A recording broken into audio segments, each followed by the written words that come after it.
నాగర్కర్నూల్ జిల్లాలో వాతావరణం ఒక్కసారిగా మారిపోయింది. మంగళవారం సాయంత్రం 6 గంటల సమయంలో ఒక్కసారిగా భారీ ఈదురుగాలులతో కూడిన వర్షం బీభత్సం సృష్టించింది.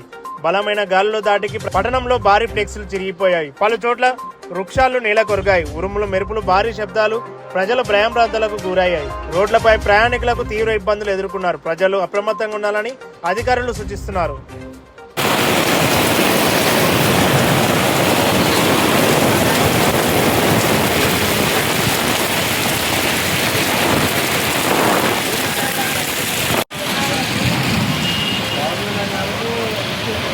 చాలా